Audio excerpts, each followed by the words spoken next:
Hello student, प्यारे बच्चों, आप सभी का अपने इस ऑफिशियल यूट्यूब चैनल पर स्वागत है।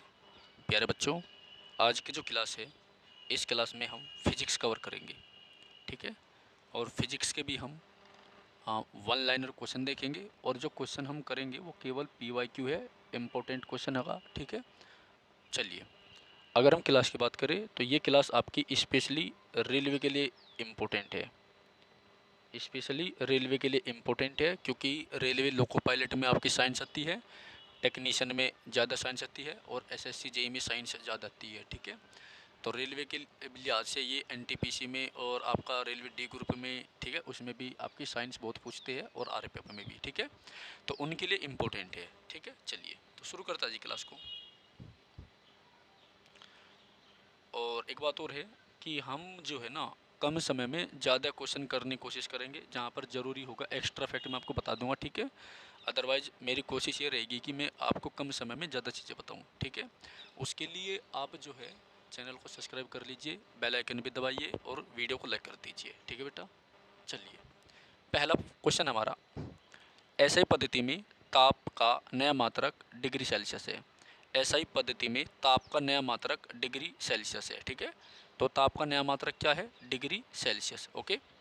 ऐसे उसके बाद है, ऐसे पद्धति में आवर्ती का पुराना मात्रक कंपन प्रति सेकंड यानी CPS था। कंपन प्रति सेकंड था, ठीक है। आवर्ती मतलब फ्रीक्वेंसी। तो एक सेकंड में कोई भी चीज़ जितनी बार दोलन करती है, कंपन करती है, उसे हम क्या बोलते हैं? आवर्ती को बोलते हैं, याद रखना, ठीक है। ऐसे पद्धति में आवर्ती का नया मात्रक क्या बेटा? ऐसे पद्धति में आवर्ती, ऐसे पद्धति में आवर्ती का नया मात्रक आपका क्या है? हर्ट्ज है। क्या है? हर्ट्ज। ऐसे पद्धति में आवर्ती का नया मात्रक क्या बेटा? हर्ट्ज है, ठीक है, याद रखना, सर हेनरी हर्ट्ज, ओके। इसके बाद ऐसे पद्धति में ज्योति तीव्रता का पुराना मात्रक क्या बेटा? कैंडेला शक्ति है। ज्योति तीव्रता का पुराना मात्रक क्या है? कैंडेला शक्ति है। एसआई पद्धति में ज्योति तीव्रता का पुराना मात्रक कैंडेला शक्ति है, CP है, कैंडेला शक्ति है, याद रखना, ठीक है। नेक्स्ट है, मूल मात्रकों की सहायता से व्यक्त किए जाने वाले मात्रक व्युत्पन्न मात्रक कहलाते हैं, डेराइव्ड यूनिट कहलाती है, याद रखना। बहुत लंबी दूरियों को मापने के लिए प्रकाश वर्ष का प्रयोग किया जाता है। जो लंबी दूरी होती है उनको मापने के लिए प्रकाश वर्ष का क्या किया जाता है बेटा? उपयोग किया जाता है, याद रखना। प्रकाश वर्ष मतलब लाइट ईयर। एक प्रकाश वर्ष में 9.46 गुणा 10 की पावर 15, 9.46 गुणा 10 की पावर 15 मीटर के तुल्य होता है। यानी 1 light year is equal to 9.46 गुणा 10 की पावर 15 के बराबर होता है, ठीक है। उसके बाद है अगला, दूरी मापने की सबसे बड़ी इकाई क्या है बेटा? पारसेक। दूरी मापने की सबसे बड़ी इकाई क्या है बेटा? पारसेक है। क्या है? पारसेक है। दूरी मापने की सबसे बड़ी इकाई क्या है? पारसेक है। एक बार सभी बच्चे जो है चैनल को सब्सक्राइब कर दीजिए, ठीक है। दूरी मापने की सबसे बड़ी इकाई क्या? पारसेक है। एक पारसेक 3.26 प्रकाश वर्ष के तुल्य होता है। 1 पारसेक 3.26 प्रकाश वर्ष के तुल्य होता है। किसके तुल्य होता है? 3.26 प्रकाश वर्ष के। 1 पारसेक किसके बराबर होता है बेटा? 3.26 प्रकाश वर्ष के बराबर होता है। उसके बाद है, भौतिक विज्ञान में CGS यानी सेंटीमीटर ग्राम सेकंड पद्धति का पूर्ण रूप सेंटीमीटर ग्राम सेकंड होता है। ये तो मैंने पहले बता दिया। उसके बाद अगला देखो, बल का CGS पद्धति में मात्रक डाइन है। ये इंपॉर्टेंट क्वेश्चन है, डाइन, ठीक है, याद रखना। तो बल का CGS पद्धति में जो मात्रक है वो डाइन है। तो डाइन आपका बल का मात्रक है, याद रखना। बल का ऐसे पद्धति में मात्रक न्यूटन है। दोनों ही पॉइंट आपके इंपॉर्टेंट है, ठीक है। तो बल का CGS पद्धति में मात्रक डाइन है और ऐसे पद्धति में क्या है? न्यूटन है। ऐसा ही का मतलब क्या होता है? सिस्टम इंटरनेशनल होता है। वैसे डी सिस्टम इंटरनेशनल होता है, ये एक फ्रांसीसी पद्धति है, ठीक है, याद रखना। तो बल का ऐसे पद्धति में मात्रक क्या होता है? न्यूटन होता है। 1 न्यूटन जो है 10 की पावर 5 डाइन होता है। 1 न्यूटन बराबर क्या होता है? 10 की पावर 5 डाइन होता है। 1 न्यूटन बराबर क्या होता है बेटा? 10 की पावर 5 डाइन होता है, ठीक है। तो बल का ऐसी पद्धति में मात्रक न्यूटन होता है। 1 न्यूटन बराबर 10 की पावर 5 डाइन के तुल्य होता है। कार्य का CGS पद्धति में मात्रक अर्ग होता है। क्या होता है? अर्ग होता है, अर्ग, ठीक है। तो कार्य का CGS पद्धति में जो मात्रक होता है, कार्य का CGS पद्धति में जो मात्रक होता है वो अर्ग होता है। कार्य का ऐसी पद्धति में मात्रक जूल होता है। ये इंपॉर्टेंट है, याद रखना। क्या होता है बेटा? जूल होता है, ठीक है। चलिए, 1 जूल बराबर 10 की पावर 7 अर्ग के बराबर होता है। 1 जूल बराबर 10 की पावर 7 अर्ग के होता है। 1 जूल बराबर 10 की पावर 1 जूल बराबर 10 की पावर 7 अर्ग के बराबर होता है। 1 जूल बराबर 10 की पावर 7 अर्ग के बराबर होता है। भौतिक विज्ञान में बहुत छोटी और बहुत बड़ी राशियों के मानों को 10 की घातों के रूप में व्यक्त करते हैं, ठीक है, याद रखना। इसके बाद है 1 एंगस्ट्रोम बराबर होता है 10 की पावर -10 मीटर के बराबर। 1 एंगस्ट्रोम बराबर होता है 10 की पावर -10 मीटर की। 1 एंगस्ट्रोम बराबर होता है 10 की पावर -10 मीटर की। 1 माइक्रोन बराबर होता है 10 की पावर -6 मीटर की। तो एंगस्ट्रोम 10 की पावर -10 होता है बेटा, और 1 माइक्रोन क्या होता है 10 की पावर -6 मीटर के बराबर होता है। ये जो है ना, ये यूं सा, इसको म्यू बोलते हैं, म्यू, याद रखना इस बात को भी, ठीक है। नेक्स्ट है 10 की पावर 18 का विशेष नाम एक्सा होता है। क्या होता है बेटा? एक्सा। 10 की पावर 18 का विशेष नाम एक्स होता है तथा प्रतीक ई होता है, ठीक है। एक्सा, क्या बोलते हैं इसको? एक्सा। अदिश राशि में परिमाण होती है, अदिश राशि में परिमाण होती है लेकिन दिशा नहीं होती। अदिश राशि में परिमाण होती है लेकिन दिशा नहीं होती, ठीक है।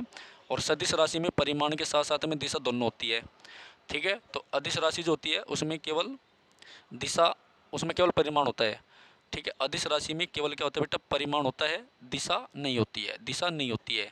सदिश में दोनों होती है, परिमाण भी होता है, परिमाण मतलब मैग्नीट्यूड, और दिशा मतलब डायरेक्शन, दोनों चीज़ें होती है, ठीक है, याद रखना। अदिश राशियों के उदाहरण हैं जैसे आपका द्रव्यमान, ठीक है, चाल, आयतन, कार्य, समय। द्रव्यमान, चाल, आयतन, कार्य, समय, ऊर्जा, विद्युत धारा, ताप, दबाव तथा दूरी। दबाव नहीं, दाब है भाई, दाब और दूरी, ये किसके उदाहरण है? ये अदिश राशियों के हैं। और अदिश राशि में क्या होता है? अदिश राशि में केवल मैग्नीट्यूड होता है, परिमाण होता है, न कि डायरेक्शन, ठीक है। एक बार देखिए, इसके उदाहरण क्या? एक तो द्रव्यमान है, मास है, उसके बाद चाल है, फिर आयतन है, कार्य है, समय है, टाइम, ऊर्जा है, विद्युत धारा है, ताप है, दाब है और दूरी है। ये अदिश राशियों के उदाहरण हैं।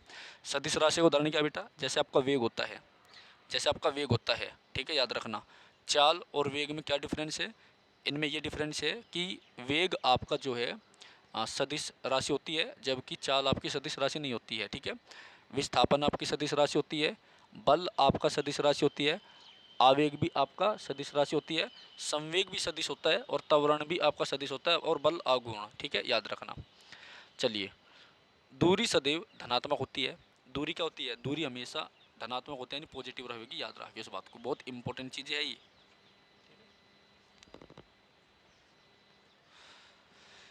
एक निश्चित दिशा में दो बिंदुओं के बीच लंबवत दूरी को विस्थापन कहते हैं, ठीक है। एक निश्चित दिशा में दो बिंदुओं के बीच की जो लंबाई होती है, ठीक है, लंबवत दूरी, न्यूनतम जो दूरी होती है, उसे क्या बोलते हैं बेटा? विस्थापन बोलते हैं। क्या बोलते हैं? विस्थापन। इसको डिस्प्लेसमेंट बोलते हैं।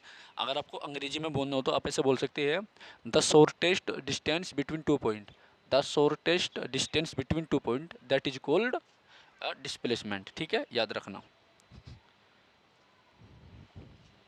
मान ली ऐसे है, ऐसे है, ये एक्स वाई है, तो एक्स और वाई के बीच की शॉर्टेस्ट डिस्टेंस क्या बनेगी बेटा? ये वाली बनेगी, देखो ये वाली जो मैं खींच रहा हूँ, ठीक है। तो ये आपका क्या हो जाएगा? ये आपका डिस्प्लेसमेंट हो जाएगा, विस्थापन हो जाएगा, याद रखो, ठीक है। चलिए, विस्थापन का ऐसे मात्रक मीटर होता है, सेम है। विस्थापन धनात्मक, ऋणात्मक और शून्य तीन हो सके, ये बहुत इंपॉर्टेंट है। जो आपका डिस्प्लेसमेंट है ये पॉजिटिव भी हो सकता है, निगेटिव भी हो सकता है और जीरो भी हो सकता है, ठीक है, याद रखना, इंपॉर्टेंट पॉइंट है। ओके, अगला पॉइंट है, किसी वस्तु द्वारा प्रति सेकंड तय की गई दूरी को चाल कहते हैं। किसी वस्तु द्वारा प्रति सेकंड तय की गई दूरी को चाल कहते हैं। इसका मतलब ये है, एक सेकंड में कोई ऑब्जेक्ट कितनी दूरी तय करता है उसे चाल कहते हैं। चाल बराबर दूरी बटे सम होता है। चाल क्या होता है? दूरी बटे सम होता है। चाल क्या होता है बेटा? दूरी बटे सम होता है, ठीक।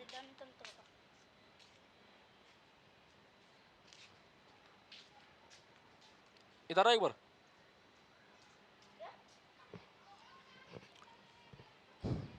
अगला क्वेश्चन देखिए बेटा, किसी वस्तु द्वारा प्रति सेकंड किसी वस्तु द्वारा प्रति सेकंड तय की गई दूरी को चाल कहते हैं। चाल बराबर दूरी बटे सम होता है, ठीक है। चाल बराबर क्या होता है? दूरी बटे सम होता है, ठीक है। चाल का ऐसे ही मात्रक मीटर प्रति सेकंड होता है। चाल का ऐसे ही मात्रक क्या होता है? मीटर प्रति सेकंड होता है। वेग का ऐसे मात्रक भी मीटर प्रति सेकंड होता है। तो चाल का ऐसे मात्रक मीटर प्रति सेकंड, वेग का ऐसे मात्रक मीटर प्रति सेकंड, ठीक है। देखो सारे क्वेश्चन आपको बहुत इंपॉर्टेंट है, ठीक है ना।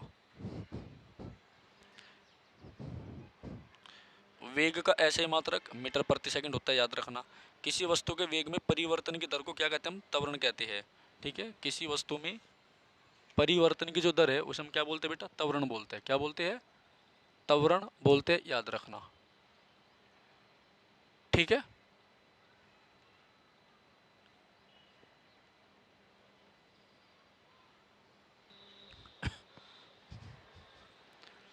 ओके, तो वेग का ऐसे मात्रक मीटर प्रति सेकंड होता है। क्या होता है बेटा, मीटर प्रति सेकंड होता है। वेग का ऐसे मात्रक मीटर प्रति सेकंड होता है, याद रखना, ठीक है। चलिए, किसी वस्तु के वेग में परिवर्तन की दर को त्वरण कहते हैं। क्या कहते हैं बेटा, त्वरण कहते हैं। किसी वस्तु के वेग में परिवर्तन की दर को क्या कहते हैं, त्वरण कहते हैं, याद रखना। क्या कहते हैं, त्वरण कहते हैं, ठीक है। चलिए,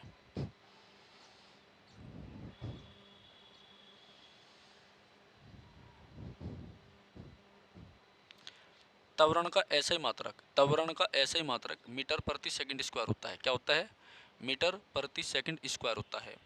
त्वरण का ऐसा ही मात्रक मीटर प्रति सेकंड स्क्वायर होता है। त्वरण का ऐसा ही मात्रक मीटर प्रति सेकंड स्क्वायर होता है, याद रखना।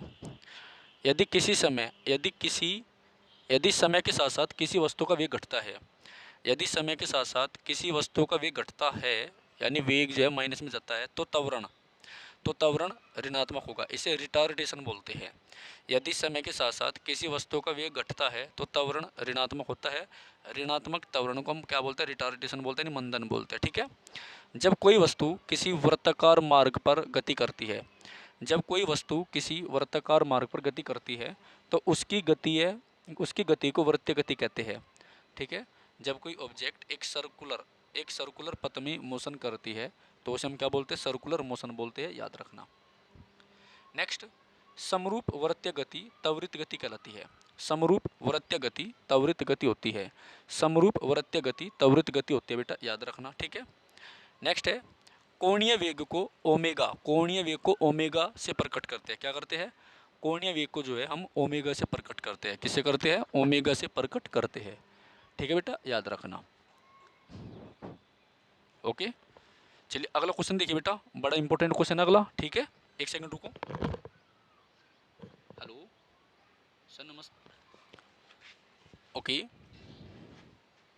अगला क्वेश्चन की ओर बढ़ते हैं।